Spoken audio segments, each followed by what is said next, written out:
Five, four, three, two, one. We are live. World of Lifting Podcast, episode 13. Special guest, Damion Ginac. He is a 16-year-old powerlifter out of Michigan, Bay City. And he is an up-and-coming strength athlete. He's making some serious gains. How you doing, man? Good. How are you? I'm doing great. So we're going to kick off this podcast with a question that I typically ask all the strength athletes is, how did you start your powerlifting journey? I was a freshman in high school. Okay. My friends were in football, and I didn't do football in high school. So the wrestling coach opened the weight room, and we all went in there and just started lifting and stuff. And it kind of took off after that, I guess. Okay. So you didn't do football. Did you do wrestling? No, I didn't do it. I did football in middle school, but I quit after 8th grade because I was sick of it. Oh, you didn't like it? So, nah, not at all. What about it? Was it like the tackling and stuff? Just the people on the team, basically. Okay. Well, let's see. So the wrestling coach, he opens the weight room. So how did you obviously we have to be powerlifting, there's technique to it. So how did was it the wrestling coach that taught you how to squat, bench, dead?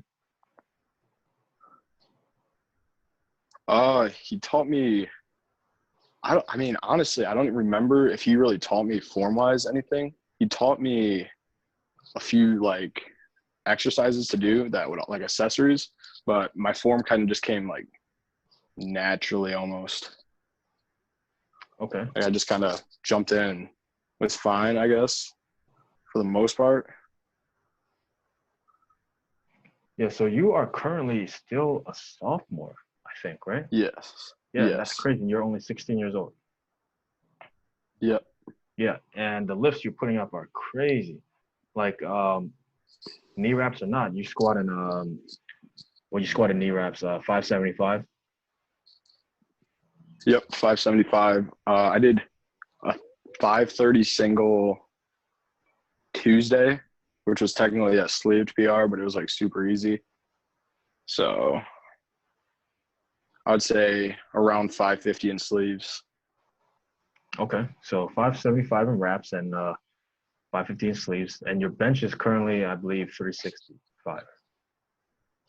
385.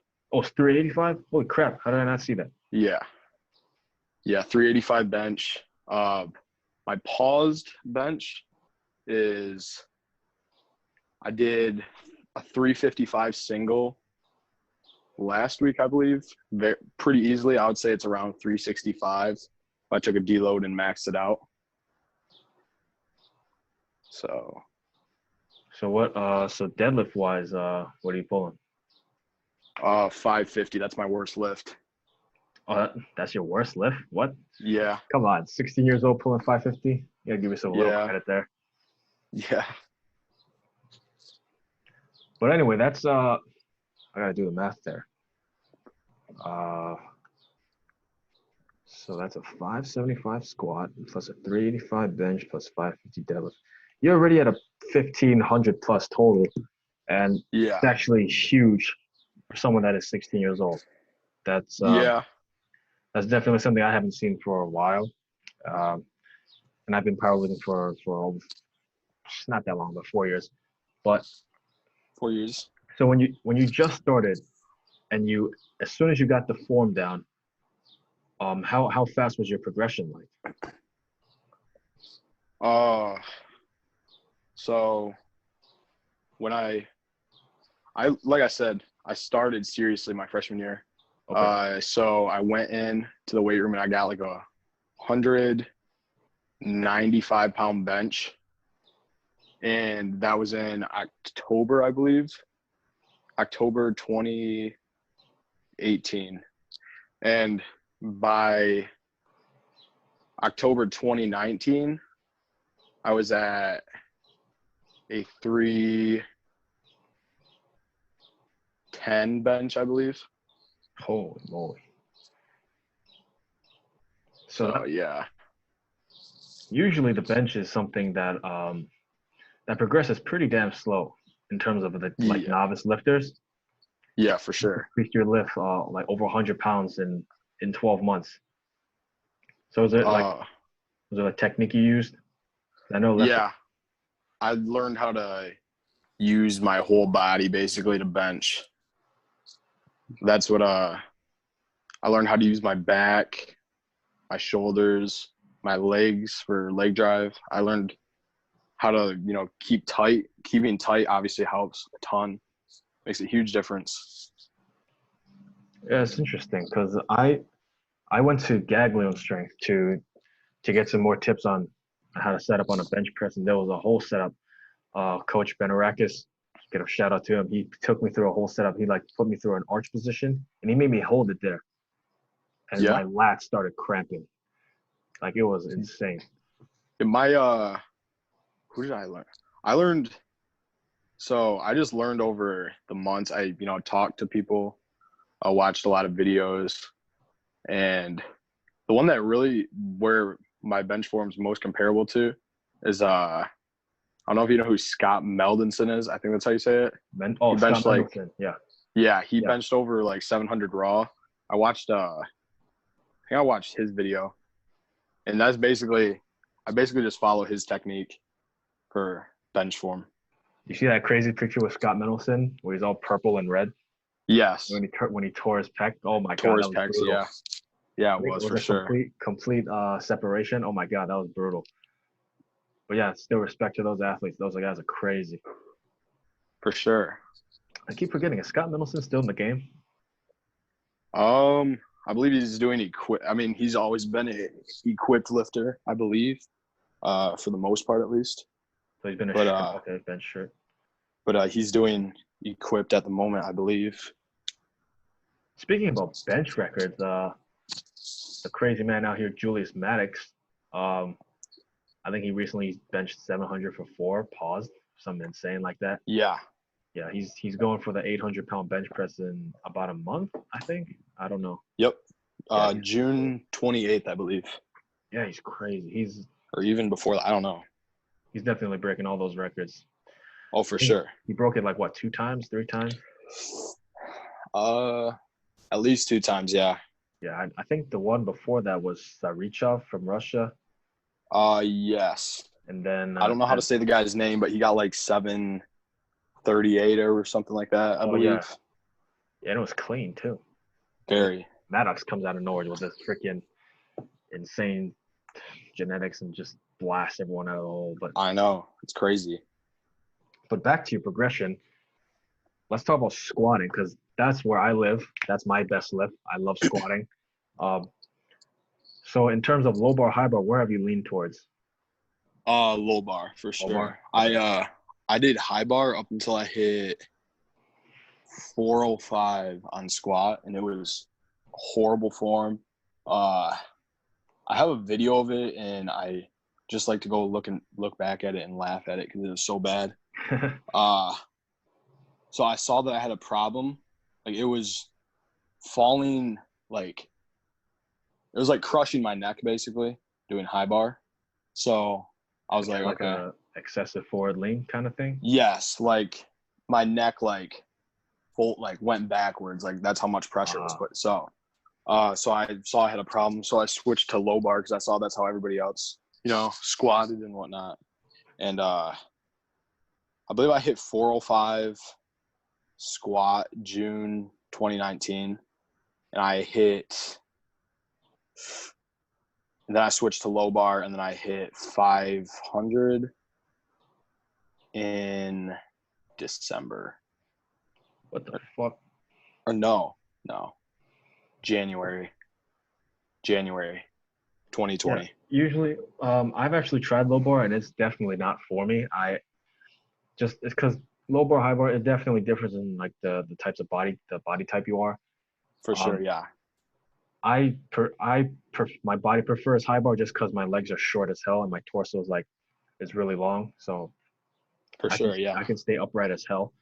But low bar is crazy because you have your posterior chain, you have your hamstrings, you have your legs, you have almost like a million muscles working with you, getting through that squat. That's why And like I think the theory is like the it's lower center of gravity because the bar is Yeah. lower and like it's better that way. You can just use more muscles. Yeah. Yeah. But that's crazy. But your current I think is it yesterday or 2 days ago you squatted 575 for a new max? Monday. So Memorial Day. Yeah. It wasn't even a week before that. 6 days before Memorial Day, I attempted 600, failed it. Oh. Dropped down to 565, got it super easy. So I had like a 6-day rest of squats, and then then I maxed out again. Yeah, so you use knee wraps for that one. When did you start using knee wraps? Because recently, yeah. I started using them around when quarantine started. I just wanted to try something new. Which one did you get? I got, what do I have? I have Elite FTS. That's all I know. That's the brand. It's like blackout. It's all black. Yeah, it's all black. It's something, I don't know the name of them. One of my friends from Gladwin, he gave me this past summer like last summer, he gave me them to try them out. So yeah, I started using those. I actually switched to knee wraps back in this the winter time, around Christmas time. I bought Elite FTS too. They were having a nice sale, so wraps that usually cost like $50. I got them for like $30. The Elite FTS crates. If you guys don't know what those are, Ben Pollock used them, so it's legit. But yeah, the switch from from sleeves to knee wraps, did you feel a difference? Because I definitely noticed a difference. I noticed a little bit of a difference switching to knee wraps, but I noticed a huge difference from I'd warm up to 405 without knee wraps. So I just do it like bare knee. And then I went up to 455 one day, and it felt worse than it should have without wraps. So that's when I really noticed there's quite a different technique to knee wraps than just squatting raw. Yeah, and like the style of wrapping, there's like 1 million ways of like how to wrap your knee. It's crazy. I just do the standard, I think 4 revolutions and then a crisscross, and then I finish it off like that. And then I wrap myself actually. I just start at the top of my knee, go down, then once I get to the bottom of my knee, I do crisscross, then tie it off. Yeah. And that usually affects performance as well, because self-wrapping takes a lot out of you. Oh, for sure. You're trying to grind that wrap. You're trying to get the maximum stretch in it. For sure. And yeah, so then there's usually like the debate, like you should have a coach. You should have someone helping you. Yeah. Because when you wrap your knees, if you do it properly, you're not supposed to be able to walk properly up to the squat rack. Oh, yeah, I know. I had stiff-legged. Monday when I maxed out, I had to have my friend help me get up because I couldn't stand correctly. Your friend Joe? No, my friend Merrick. Oh. I thought that was one of your training buddies, I think, right? Yeah, both of them are my training buddies. But yeah, so now we got squats out of the way. Now we got you're apparently the worst lift of the 3. So you got deadlift. So you pull I think you pull conventional, right? Yeah. Yeah. How's that? Do you feel good with that style? Yeah. I tried out both. I've switched between them. On my last meet, I pulled sumo, but what I learned for me doing sumo, it hurts my abductors extremely bad. Oh, okay. So I have to stay with conventional from now on. But abductors is the kind of like your groin area, right? Yes. Yeah. So it completely, when I would squat, it would hurt so bad I could barely walk. So I knew I had a problem with my deadlift, so I had to switch back to conventional. I started with conventional back when I started. Then I was like, oh, I see a lot of people pull more weight with sumo. So I switched to sumo, couldn't pull as much weight, tried getting the technique down. Then I went back to conventional because I was hurting my abductors. But you say it is the weakest lift. Do you feel strong? So now that you switched to conventional, do you have any problems with conventional? You're good. Like your I mean, back strains. That's all I got. back strains. Lower back strains. Yeah, I had to work on my form quite a bit because I majorly messed up starting. My form wasn't too well. So You end up pulling something and put you out for a bit. Yep, a little bit. I mean, I wouldn't say I blew up my back, but I strained my lower back very badly a few times. Okay. Which was a little bit of a setback for sure. That's basically based on your bracing, how your back position changes as you start pulling and all that. Yeah, for sure. That's as you start. But exactly what it was. Oh, was that the issue? Like your back position just ripped apart when you started playing? Oh, okay. Yep. I'd get loose the bar position. That was the other problem. I had it rolled out too far. Oh, okay. That's definitely. So it put a ton of pressure on my lower back. Yeah, a lot of issues that I've seen is as the bar gets past your knees, like lifters don't usually pull it in like they're supposed to. Lifters like they let it travel away from them a little bit, and it's kind of weird. That's I've been where that working lower on back that. piece go. I've been working on that. Trying not to ramp it or hitch it. Oh yeah. None of that. So are you a mixed grip guy, or are you a hook grip guy? guy? Yeah, mixed grip. I don't do a hook grip or double overhand. A hook. I'm a hook gripper. I live by it. I freaking love it just because of the fact that I can. For me, hook grip is like I can feel more balanced just because my hands are both in the same position. But then you have like the extreme thumb pain that you when you start it. Right. But yeah, mixed grip definitely has because mixed grip. If you have grip issues, I don't think mixed grip is that easily for it to fall out of your hands. Like if you mess up with hook grip, it pretty much it's almost impossible to mess up with hook grip. But if you do, it just slips right out of your hands. For sure, yeah. But then with because it's basically like a baseball grip, a mixed grip. It's kind of like how people hold a baseball, how people hold a hockey stick, how people hold so it's pretty universal. Yeah, for sure. The only part is that then you have your supinated hand that there's quite a bit of pressure on your bicep tendon, and then that's where technique comes into play and all that. But have you had issues with mixed grip, or you're chilling? No, not at all actually. Oh, that's good. Yeah. But anyway, let's talk about now that we went through your PR. So 575 squat, 385 bench, and a 550 deadlift. So you have these numbers now as a 16-year-old, which is freaking insane. What do you see yourself doing in 10 more years, or 5 more 10 years? I don't know about 5 or 10 more years. I don't know where I'll be by then, but I mean, I kind of have goals for the end of my high school years, I guess. By my senior year, I want to bench 455, squat between 650 and 700 in reps, and deadlift about 650, 700 around there.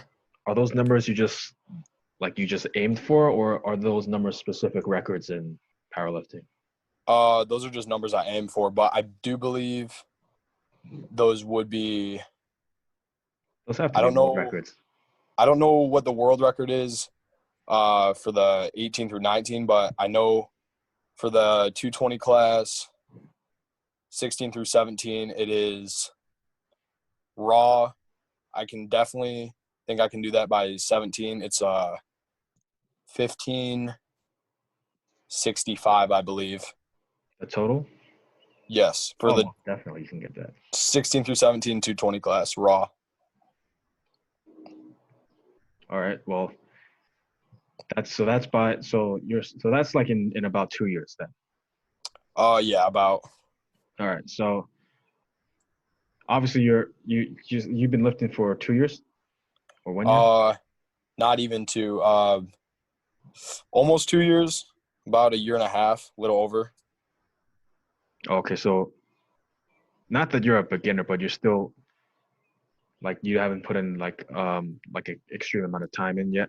Yeah. Like do you have any like so you have numbers goals? Do you have any like in terms of records or like awards or like world championships kind of goals? Honestly, I just want to be ranked number 1 in the world for my age and weight on open powerlifting. Okay. Well, that's definitely it. Yeah. Yeah, that's about it. I mean, Sure. I was ranked number 1 for the 13 through 15 drug tested raw division 198 class for my last meet, which I thought that was pretty cool. So after I found out that I was number 1, I kind of just want to keep that going. Well, it's good. Good luck to you. I think you definitely hit him. But Thank you. so let's see. So powerlifting has like I'm pretty sure like 1 million federations. So which is the one that you're currently in? USPA. Okay, USPA, not USAPO, the USPA. Nope. So USPA is I have no idea what their judging is like. Is it strict? So when I did my meet in February, every single attempt I had, openers, every single opener was a national record attempt. Holy wait, what? For my age and weight. So I had to have national judges, which is a difference from just their normal judges. So they're more strict. Okay. So I want a record to be legit. I understand. Yeah. So I mean, I would say their USPA is pretty strict. I'd say for sure on judging. I've seen videos where after they hit a record, like they immediately check the lifter if they have anything on them. Like did Yes, they that do is that to true. you? Yes. Like what do they check for? I believe briefs, like a squat suit. Okay. Yeah. That's basically it.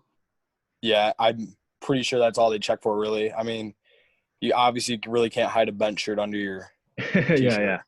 So. But yeah, that's well, so there is a crazy standard. Well, obviously, like when a powerlifter wants to break a national record, they usually go for like a pretty reputable federation, so they can legitimize their record. Yeah, for sure. So it looks like you have plenty of competition experience. How many times have you competed?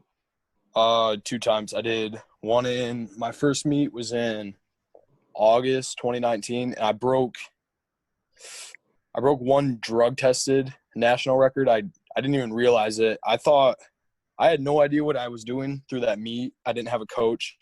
I didn't know what to expect. So I looked at the website. I thought I was in the 181 class. I didn't even know how the weight classes worked. I was in the 198 back in August as well. But I thought it was a drug tested meet, but it was non-tested.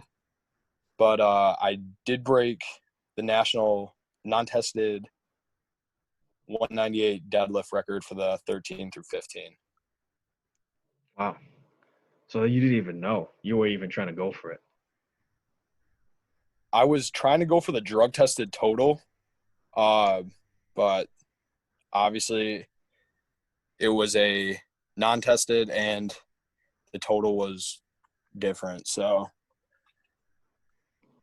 first meet without a coach, what was it like? Because like the flight times, the attempt selections, because everything's in kilos, right? Yeah, everything's in kilograms. So what was that like? How was it like picking your own attempts? Because you didn't have anyone watching you. So let me think. I knew what I could do in the gym, pause and stuff. Mm-hmm. So, and just competition wise, like squat and whatnot. Like I know what I could hit to depth and whatnot. So I went low on kind of low. I started around 370 for my squat opener. And I ended at 413, I believe. For for my bench, I knew I could pause 280 in the gym, so I was going for 280 at the meet.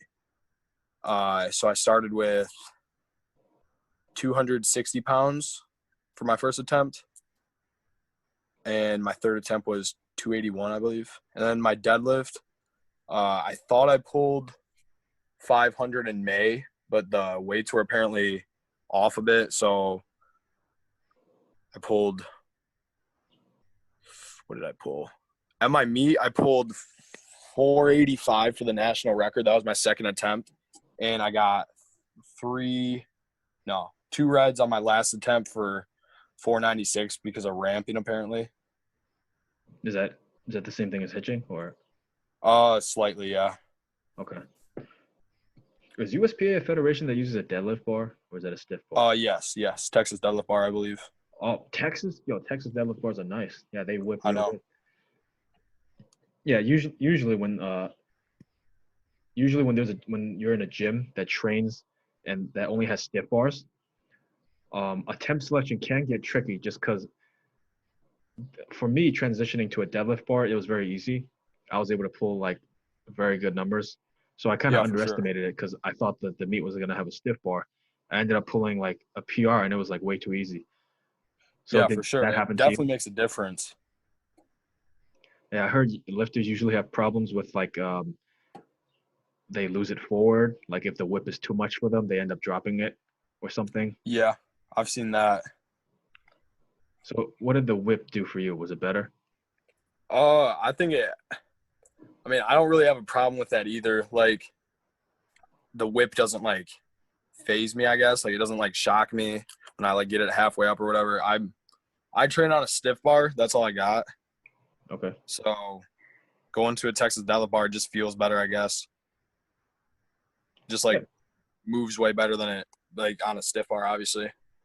And the diameter of the bar is a lot thinner, right? The bar's a Texas deadlift bar. I'm pretty sure it's a bit thinner than a stiff bar. I believe it's a little bit thinner. I mean, it's definitely thinner than the one at my house. So yeah, that's what I train on. So yeah, and that makes all the difference combined with the whip, because I had the most trouble getting it off the floor for my deadlifts. And the fact that the bar whips so much, it helps me get it off the ground quicker, and then I can complete the rep faster. Is that the same case with conventional pullers? Yeah, I would say so. Yeah. Yeah. All right, so that was your competition experience. So the overall vibe of your first meet, like, were you like anxious? Was it like, oh, I'm gonna destroy all these records? Like, what did you feel? I was like really nervous. I didn't even know what to expect. Like, I went out there, I was like super nervous and stuff. But once I got to deadlifts, I was like super hyped up because I thought I could actually like break the record and whatnot. But so it was quite a bit of fun.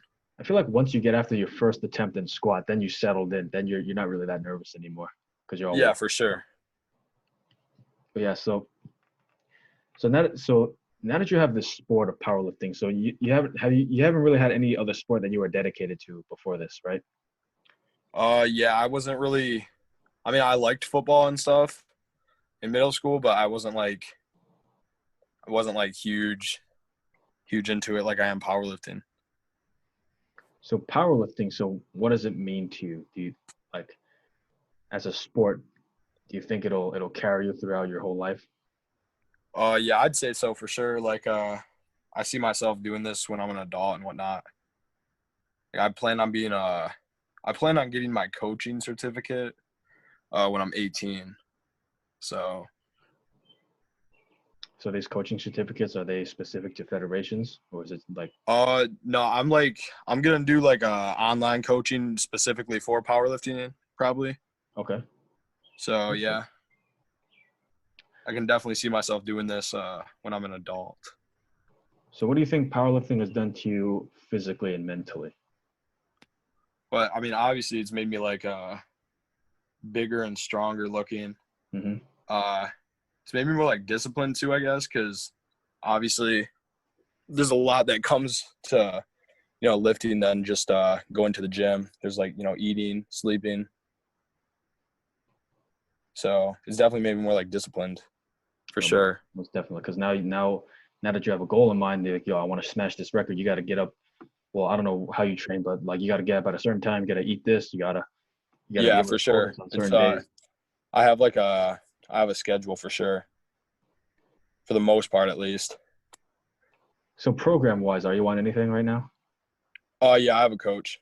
Oh, you have a coach. Oh, who's your coach? Justin Dubs.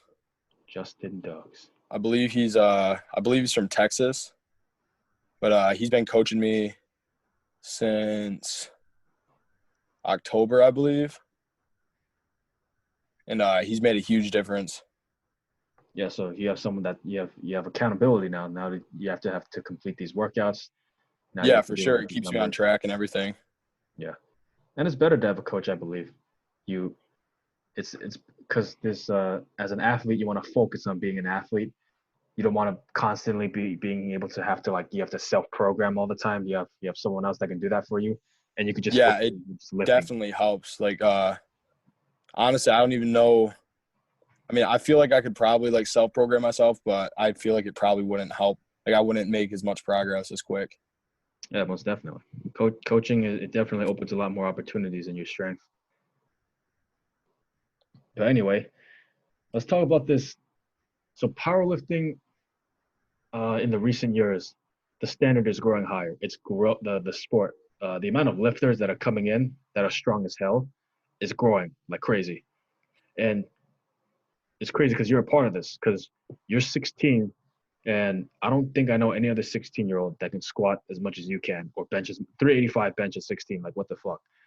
So since the standard is growing, like does that make you motivated? Like now I have like more competition. Definitely. I mean, my gym partner, uh, Joe, he's like catching up to me in my lifts and stuff. So he's obviously pushing me a lot to get stronger and like keep focused on it. Almost definitely having a gym buddy. Yeah, Yeah, for sure. being able to motivate each other. Yeah, That's also accountability as well. for sure. Is he also coached under Justin?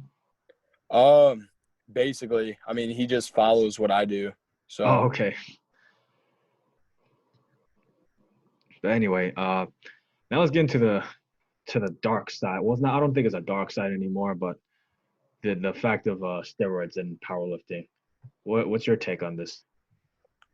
I definitely think they're if you're okay, like if you're trying to break like world records and stuff in I'd say in the 18 through 19 on up, you're definitely gonna want to take them Mm-hmm.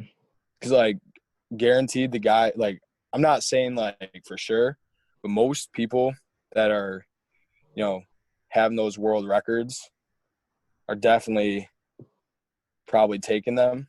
So I mean, I personally I think I don't see anything wrong with them.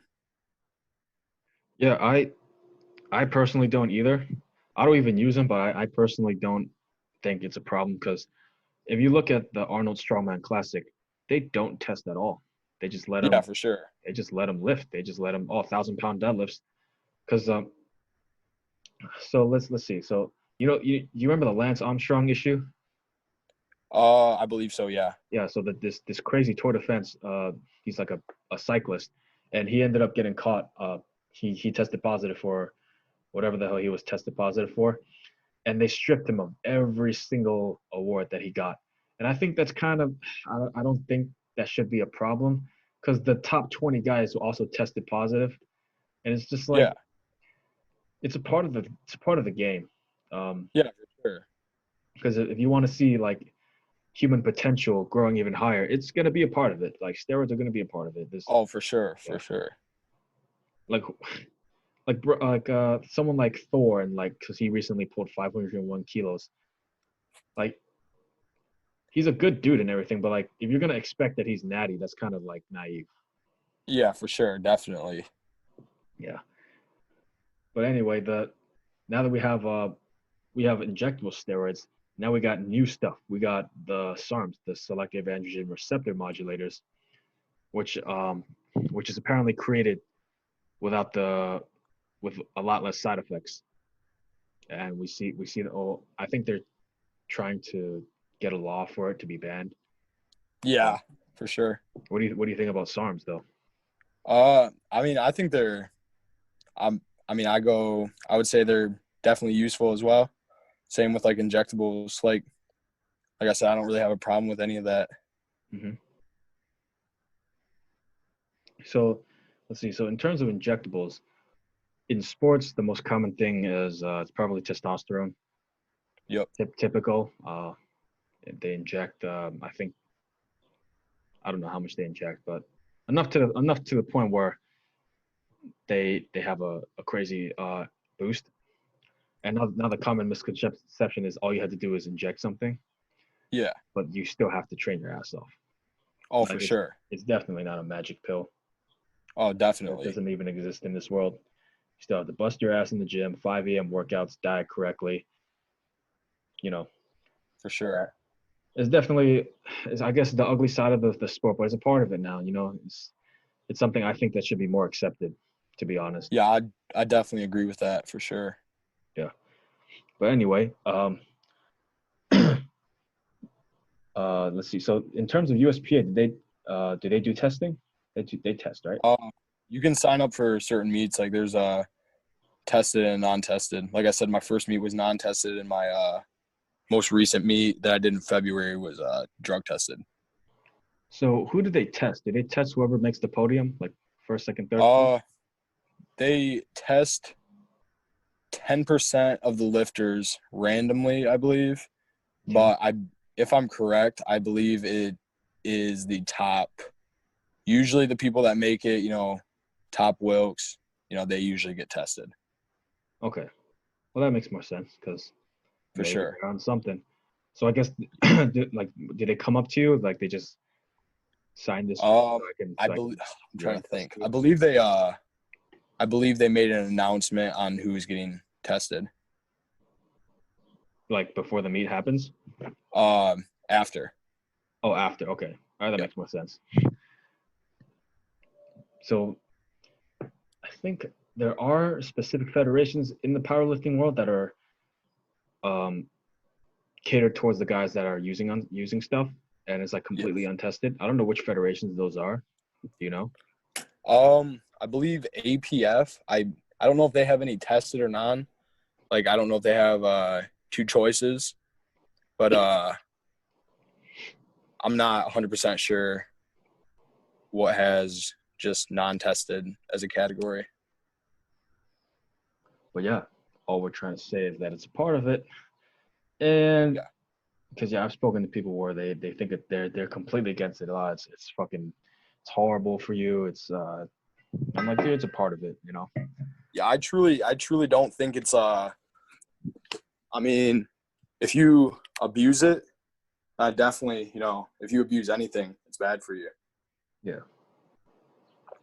I believe if you don't abuse it, it's, fine.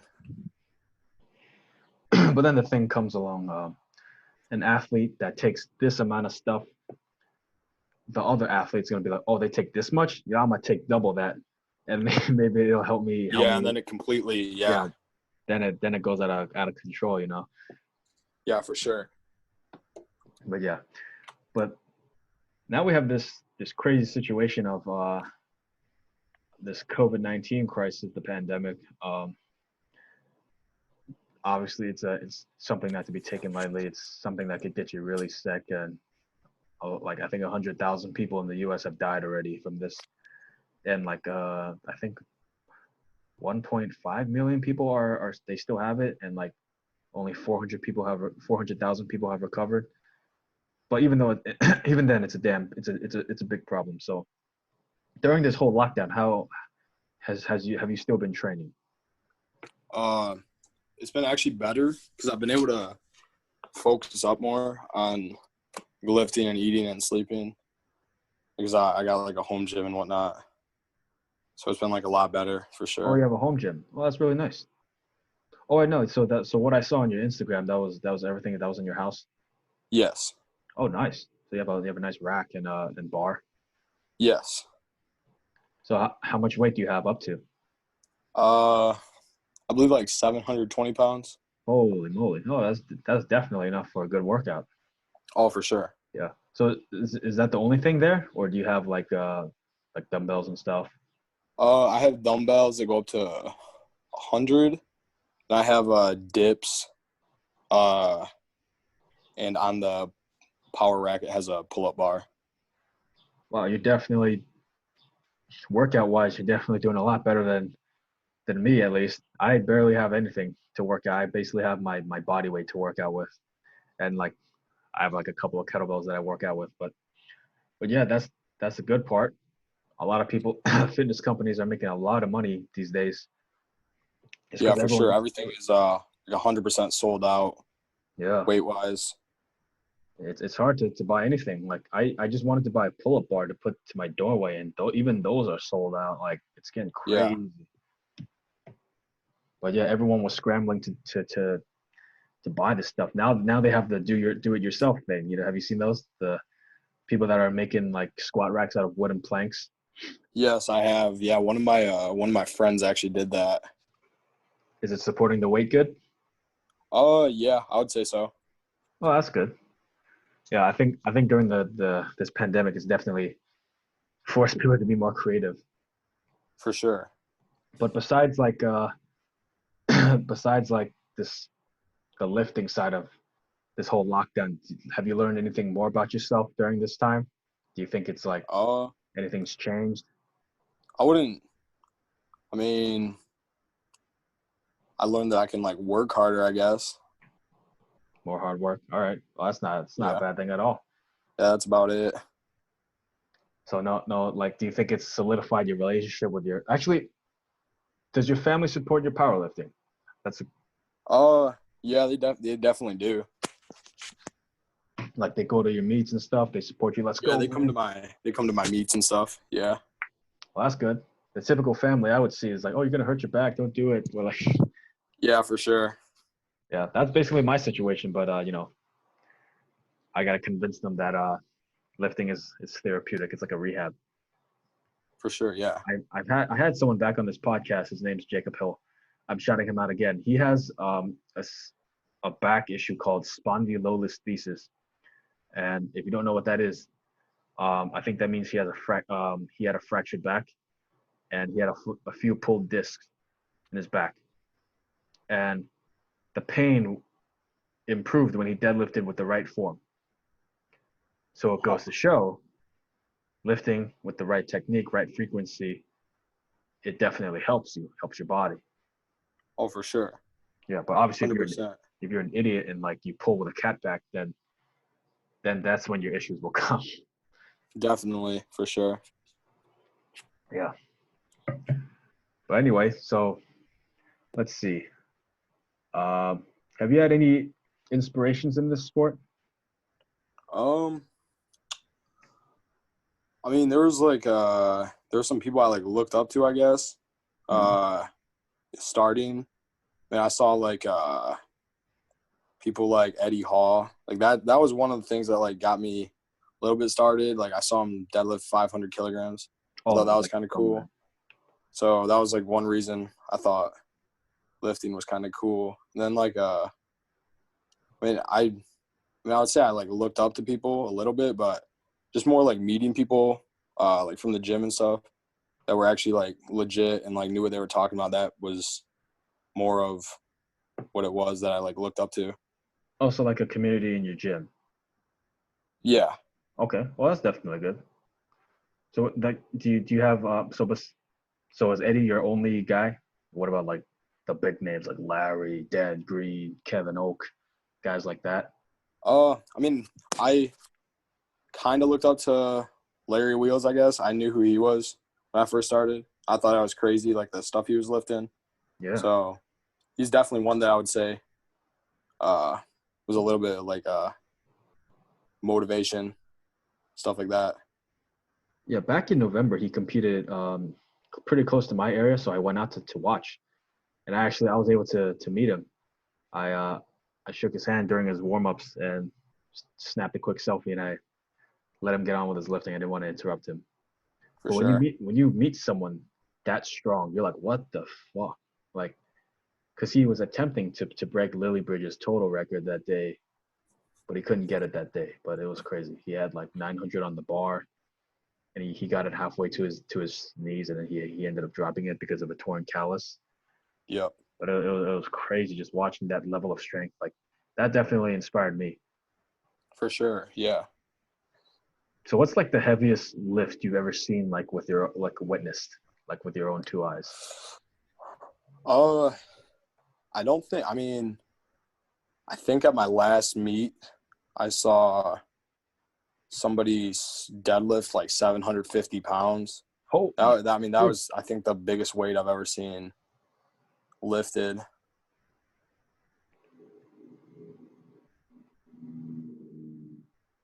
that's it. Yeah, that's crazy. that's about it. I mean, did he pull that it's not like conventional? super. I mean, it's not like super impressive, I'd say, but that was about the heaviest I've seen in person. Damn, that's crazy. 750 pounds. Was that the top? Did he end up taking? Was that the top lifter of the meet? I believe so. Yeah, he was. I believe he was in the super heavyweight class. So I mean, it's not like it was. Okay. He benched like 490. I don't believe I didn't see that though. I was busy warming up or something. But I mean that's obviously crazy impressive. But Yeah, in the super heavyweight, 40, right? I think. I think it'd be more impressive if like a 181 pound lifter or 198 lifter lifted 750 pounds. Has 750, has that been pulled by a 181 lifter yet? I think it's Yeah, John Hack did. Oh wait, no, I'm stupid. Yeah, John Hack did. Yeah, John Hack's insane. He did like 799 in competition at 181. Holy. Oh, John Hack's definitely one of the best all around. Like Oh, definitely, yeah, for sure. His all of his lifts are up there, insane. He doesn't have anything that stands out. Everything is fucking insane. I know. But yeah, so let's go back to coaching. So how does your coach Justin, let's say you're like 3 months out from your competition, how did he program for you? So I'm trying to think. This was a while ago. So he had me doing, my normal training. I believe I peaked about a month out, a little longer than that. So he just had like everything getting heavier and heavier, getting close to 100% single. See how that moved. Mm-hmm. But yeah, he has me peak about a month out, I believe. So he makes you hit like a new max or like numbers that you want in the meet? He doesn't encourage like maxing out, like unless you're at a meet. Obviously, I maxed out. You went off program? Yeah, I have a bad habit with that sometimes, going off program. So that did play a little bit of a part on like screwing up the peaking, I would say. But I mean, so your coach's program was linear progression then, from what I'm yes. So was it like a percentage increase, or was it like up by 10 pounds every week? Like how did he? It was percentages. Yeah, he goes by for main lifts he uses percentages, and for accessories he uses RPE, I believe. He uses RPE on accessories? Yes. Oh, okay. Okay. Well, I guess like accessory, not like an isolation movement. We're talking like a deficit deadlift or something. Well, he actually he uses percentages on like deficits. Like I would say it's probably more isolation movements. I call them accessories, but yeah. Wow. He goes off of RPE for that. So like RPE on like curls? Yeah, stuff like that. Really? Wow, I've never heard of that. That's definitely interesting. For sure. So if you when he programs a squat, does he ever add anything else with it? Like you bench squat on the same day? No. I have so how my program's laid out, I have a 5-day split. Monday, at the moment, Monday's bench. Tuesday's squat. Wednesday's upper body accessories. Thursday's a rest day. Friday is bench again. And then Saturday is deadlift with a little bit of squats. Okay. So I guess as the weeks go by, the numbers that you have to lift just keep going up. Yep. And then I believe every 4 weeks I have a reload week. A reload? What is that? Yep. Reload. So the percentages drop and then build back up. Is it a reload or a deload? Reload. It's called reload. Oh, okay. So he'll change up some things, some rep ranges, some accessory based things he'll change up. So like let's say with a back squat, what does he do for accessories for that? Leg press, trying to think, belt squats, stuff like that. He ever make you front squat? Yes. He makes me do he gives me a choice.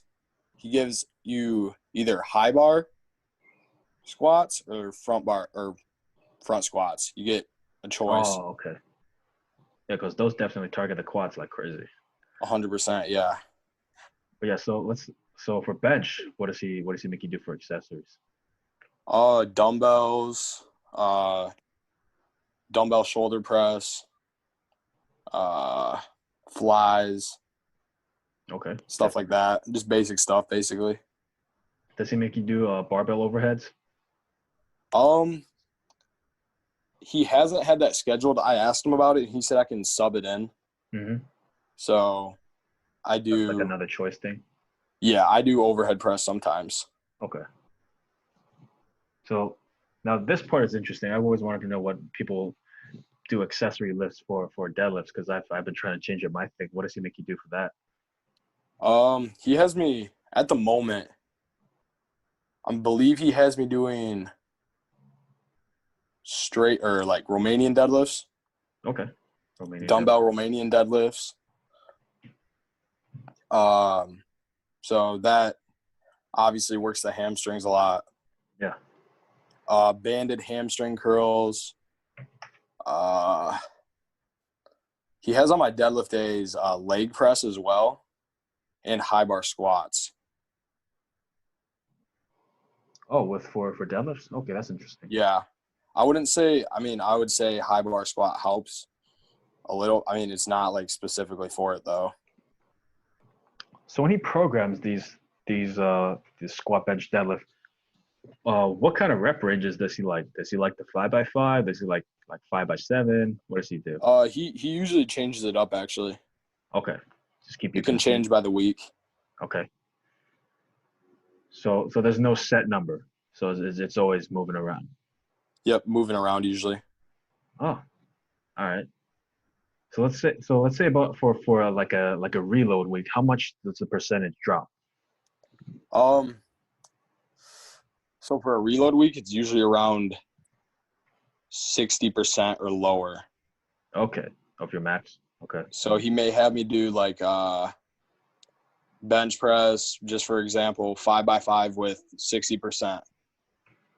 So this training is all up to a month out. So when you get even closer, like a week out, does he make you hit openers? What does he make you do? So 2 weeks out, he made me hit my openers and second attempts. A week out, he had me work out Monday and Tuesday, and it was like extremely low percentages, like 50%, I believe. Oh, okay. Or like it was very quick workout, like 15-minute workout. Yeah, just make sure your body's primed for the meet. Yeah, just right? To keep the blood flow going, basically. So then after, so I guess you like rest for a few days coming up to the meet. Okay. Yes.